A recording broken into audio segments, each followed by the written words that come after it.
Assalamualaikum warahmatullahi wabarakatuh. So in the previous video I have explained you what DBMS is and what kind of softwares are used for this. So we have already learned about Microsoft Access, and we already know that Microsoft Access is the software that is used for DBMS, that is database management system. And so in this video I am going to explain what actually Microsoft Access is, how it works, and what is the basic interface of a Microsoft Access program. So I'm going to quickly tell you that how we are going to start Microsoft Access in our desktop or laptop. So this is the start button. Let me click the start button and I am going to go towards the Microsoft Office. This is Microsoft Office, and in the drop down menu there is Microsoft Access 2010. Let me maximize it. Let me select a blank document first to tell you. So basically this is the interface of a Microsoft Access program. At the top you can see the title bar, in which the title of the document is, that is database 6 Access 2007 Microsoft Access product, whatever. These are the save and undo and redo buttons.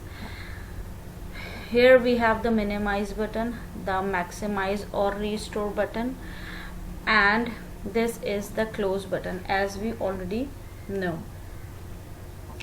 So beside this we have also a ribbon in which we have file, we have home, create, external data, database tools, fields, tables, and so on. We will discuss about this afterwards, the tools which are present beneath this. Right now there is a quick access toolbar. This is a quick access toolbar, and in file you can select different if you want to save a document or save database as, open a document, close the database, different database that you have already created, recent open databases or documents. You want to create something new, you want to print the document, save and publish, help, and you want to exit. So this is the quick access toolbar. After that we have home, create, external data, database tools, fields, and so on. So as you have already seen the interface of the Microsoft Access software, let me explain you. There are some type of database object. So the first type is table. A table is something that stores data in a database. There are types of database which I am going to explain. So a table is something that it stores data in a database. Then there is form. A form let you enter and display data in a customized format. For example, I want to put some data in a customized format, then I am going to use the form. The next one is query. So in this object, it retrieves data from one or more tables based on the selection criteria. अब ये आहिस्ता आहिस्ता जब हम पढ़ते चले जाएंगे ना, तो आपको सारे ऑब्जेक्ट्स क्लियर होते जाएंगे. इस वक्त सिर्फ एक बेसिक इसकी डेफिनेशंस हमें पता होनी चाहिए. The next one is report. It displays data in an easy to read format for printing. जो reports हमारे पास आती हैं, ये हमारे पास easy to read format में आती है, ताकि हम इसको फौरन प्रिंटिंग के लिए रेडी कर सकें. इसके बाद आती है मैक्रो. मैक्रो जो है वो ऑटोमेट कर देती है टास्क को. जो भी टास्क हमने उसको दिया होता है वो ऑटोमेटिकली परफॉर्म करती है. जो कि बार बार परफॉर्म्स हो रहे होते हैं ना, तो वो उन टास्क को ऑटोमेटिकली परफॉर्म कर देती है. The next next one is module. So module contain programming statements written in VBA programming language. अब जो VBA प्रोग्रामिंग लैंग्वेज जो हमने अभी पढ़ी नहीं है, लेकिन हम पढ़ेंगे visual basic. VBA programming language में बहुत सारी इंफॉर्मेशन अवेलेबल होती है. VBA में भी हम बहुत सारी से DBMS वाली ही यूज़ कर रहे होते हैं. ये एक टाइप की प्रोग्रामिंग लैंग्वेज है डेटाबेस मैनेजमेंट के लिए. तो ये वहाँ से सारी प्रोग्रामिंग स्टेटमेंट्स लेती हैं. अभी जो चीज़ें हम पढ़ेंगे that is table, form, query, report. ये सारी हम चीज़ें पढ़ेंगे.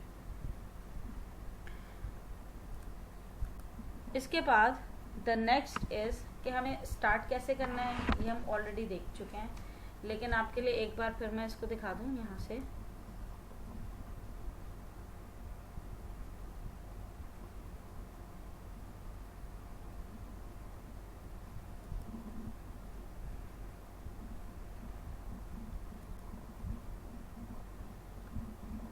अच्छा, जब हम स्टार्ट करते हैं तो यहाँ पर माइक्रोसॉफ्ट एक्सेस हमसे ये पूछता है कि आपको किस टाइप का डेटाबेस प्रोड्यूस करना है. अब मेरे पास ऑलरेडी बहुत सारे टेम्पलेट्स भी अवेलेबल हैं. लेट अस से कि अगर मुझे ब्लैंक डेटाबेस क्रिएट करना है तो मैं ब्लैंक डेटाबेस क्रिएट कर लूँगी, जैसे अभी थोड़ी देर पहले आप देख रहे थे मेरी स्क्रीन पे. Now there are so many other types of database. Let say कि जिसमें हमारे टेम्पलेट्स सेव हैं, जैसे कि एसेट्स का कोई डेटाबेस बनाना है, या नॉन प्रॉफिट ऑर्गेनाइजेशन है, कुछ प्रोडक्ट्स हैं, कॉन्टैक्ट्स हैं, एजुकेशन से रिलेटेड बनाना है कि कितने स्टूडेंट्स हैं, क्या है. तो इससे रिलेटेड बहुत सारे डेटाबेसेस हमारे पास होते हैं. डेटाबेसेस के टेम्पलेट्स ऑलरेडी हमारे पास होते हैं ऑफिस की तरफ से. लेट अस से कि हमें कॉन्टैक्ट्स का डेटाबेस प्रोड्यूस करना है. तो किस तरह के कॉन्टैक्ट्स हैं, ये वाले कॉन्टैक्ट्स को हम कर लेते हैं. तो ये एक टेम्पलेट हमारे पास आ जाएगा अभी.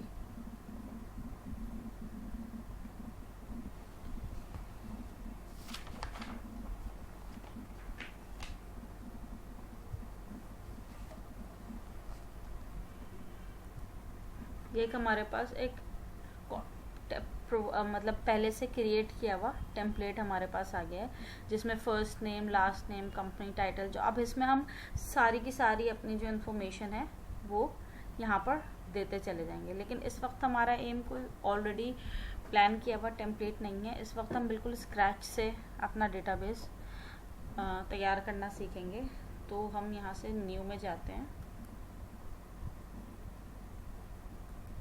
और हम एक ब्लैंक डेटाबेस ओपन कर लेते हैं. तो जब एक ब्लैंक डेटाबेस ओपन होता है तो यहाँ पर ऑलरेडी आईडी का ऑप्शन आ रहा होता है. इसके बाद हम यहाँ पे फॉर एग्जांपल कि मुझे स्टूडेंट्स का डेटाबेस प्रोड्यूस करना है, मुझे क्लास 8 में जितने भी स्टूडेंट्स हैं मुझे उनका डेटाबेस प्रोड्यूस करना है. सबसे पहले फॉर एग्जांपल कि ए से स्टार्ट करते हैं, तो मेरे पास अनस वसीम होता है. अब जैसे ही मैं एंटर पर प्रेस करूँगी, ये ऑलरेडी आप देख रहे होंगे आईडी में यहाँ पर 1 आ गया है और यहाँ पर फील्ड 1 आ गया. अब ये फील्ड 1 आ रहा है, यहाँ पर फिर क्लिक टू ऐड आ रहा है, और बाकी सारे यहाँ पर अगर मैं कुछ और अनस वसीम के बारे में ऐड करूँगी तो वो कुछ और चीज़ें आने लगेंगी, जैसे कॉन्टैक्ट इन्फॉर्मेशन है या मार्क्स ऑब्टेन्ड है, वॉट एवर. यहाँ से फील्ड की वैल्यू भी हम डबल क्लिक करके चेंज कर सकते हैं, जैसे कि स्टूडेंट नेम.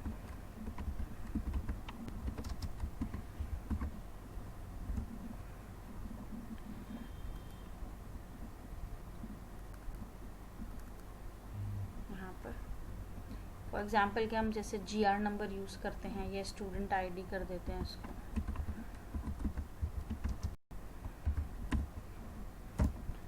ठीक है. जब हम यहाँ पर कुछ नया कुछ दे रहे होते हैं यहाँ, तो हम यहाँ पर डिफाइन कर देते हैं कि हमें क्या देना है. यहाँ पर किस टाइप का हमारे पास कंटेंट होगा. टेक्स्ट होगा, टेक्स्ट यानी ABCD EFG XYZ what ever, numbers की फॉर्मेट में होगा, करेंसी की फॉर्मेट में होगा, डेट एंड टाइम की फॉर्मेट में होगा, यस या नो की फॉर्मेट में होगा। जैसे कि फॉर एग्जांपल अक्सर हमारे पास एक फॉर्मेट आता है कि यस या नो। जैसे मेरे पास एक लिस्ट आ रही है, उसमें मुझे ये बताना है कि मेरे पास ये पर्टिकुलर स्टूडेंट एडमोडो पे ऐड हुआ या नहीं हुआ। तो या तो मुझे इस पर चेक करना है यस या फिर नो। तो अगर हो गया तो फिर ये हमारे पास ऑप्शन दे रहा होता है कि हम इस पर चेक कर सकें कि यस है या नो है। इसके बाद है लुकअप एंड रिलेशनशिप, उसके बाद रिच टेक्स्ट है, मेमो है, अटैचमेंट्स डिफरेंट आ रही होती हैं। उसके बाद हाइपर लिंक होते हैं कि अगर किसी फॉर एग्जांपल मेरे पास जो भी स्टूडेंट है, मुझे उसका कुछ हाइपर लिंक देना है कि मुझे उसकी फेसबुक प्रोफाइल से अटैच कर देना है, या एडमोडो की प्रोफाइल से अटैच कर देना है, या वॉट एवर यूट्यूब की प्रोफाइल से अटैच कर देना है, तो मैं साथ साथ कोई हाइपर लिंक दे दूंगी। इसके बाद कैलकुलेटेड फील्ड, जैसे कि यहाँ पर भी कैलकुलेटेड फील्ड भी हो सकती है। ठीक है, अच्छा अभी यहाँ पर अगर हम आते हैं तो फॉर एग्जांपल लेट अस से कि हम कुछ 8-10 स्टूडेंट्स का एक डेटाबेस प्रोड्यूस करते हैं।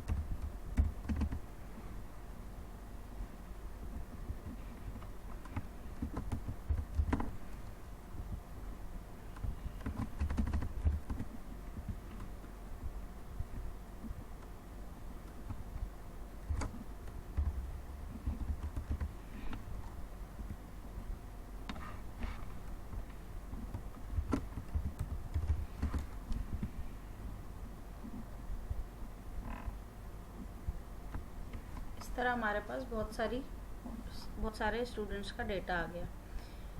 इसके अलावा हम यहाँ पर ऐड कर देते हैं टेक्स्ट। ठीक, अभी स्टूडेंट नेम की जगह पर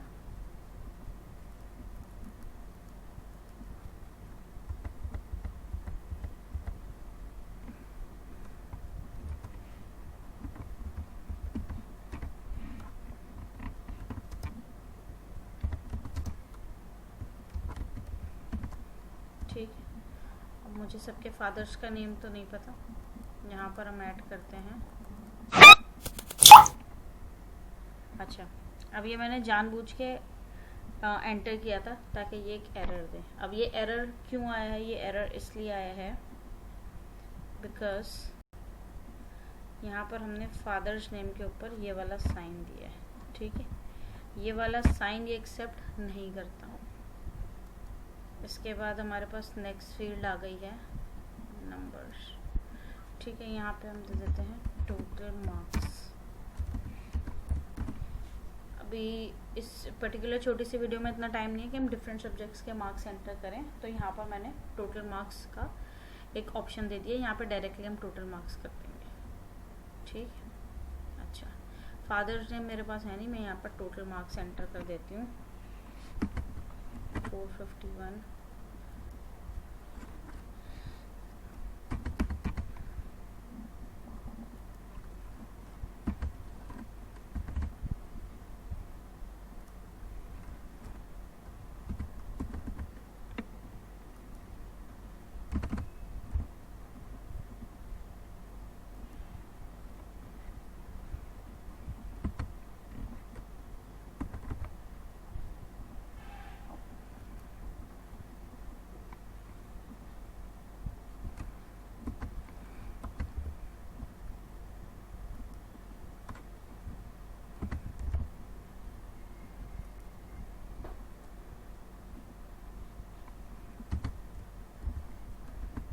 ठीक,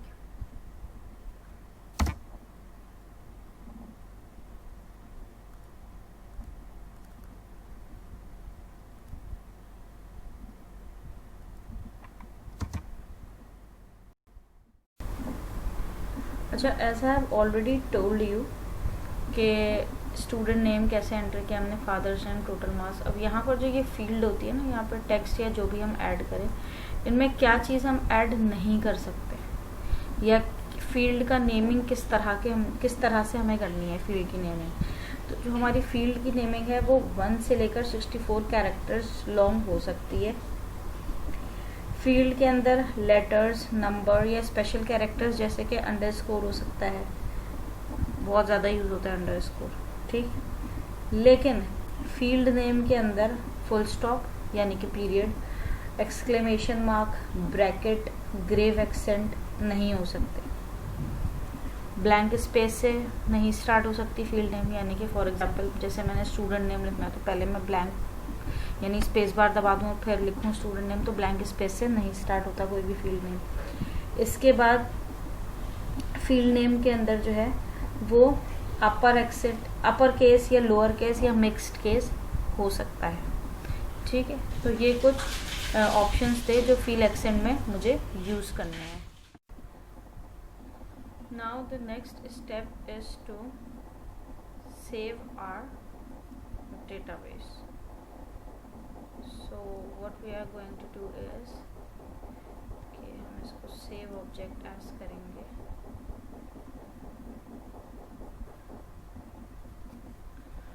और यहाँ हम लिखेंगे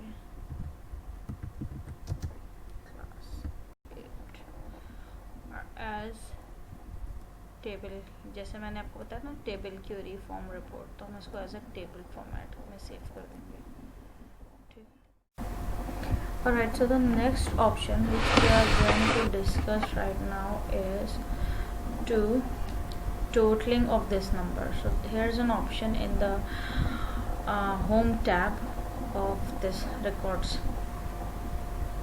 what I'm going is to click on totals.